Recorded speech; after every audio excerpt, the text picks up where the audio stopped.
After a bit of a nightmare with the shirt launch video, let's look at 5 of Newcastle's worst ever PR disasters. Yes, that's right, the Sam Fender third kit launch video featuring this flag had to be taken down today because that is offensive to people in South Korea, and it got me thinking. So much stuff has improved since the takeover, but one thing that seems to plague us regardless of whether we are on a new project is that we don't just always get things right, do we? So here are 5 of the worst PR disasters of my lifetime. Coming in strong at number 5 was the launch of the calendar for the club in 2020, which featured Rondon Kennedy and Jose Perez, all of the players which had been sold the previous summer. You were starting the year strong with Jose Perez for January, and yes, this is the Newcastle curse. On January the 1st, Perez scored at St James's Park in a 3-0 win for Leicester. You literally could not write anything more Newcastle than that. Coming in at number 4 is the leak from the training ground of the very famous bust-up between Matt Ritchie and good old Brucey boy.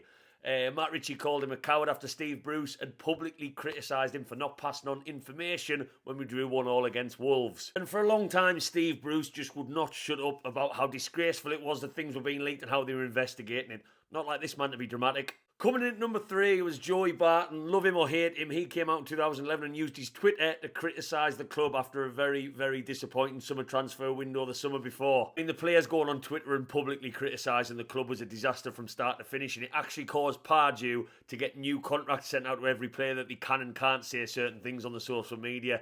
We all know how bad it is today. Coming in at number 2, and it was almost my winner, was Amanda Staley when she said this in an interview in Saudi Arabia.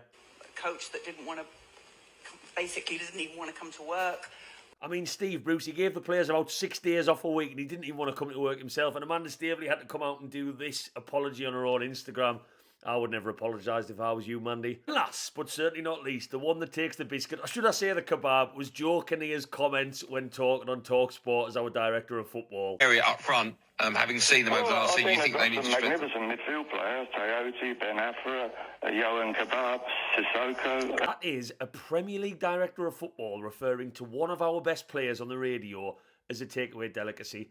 My God, I absolutely love this football club. Let us know whether I've missed any Newcastle fans, and as always, keep the faith. Who are you, lads?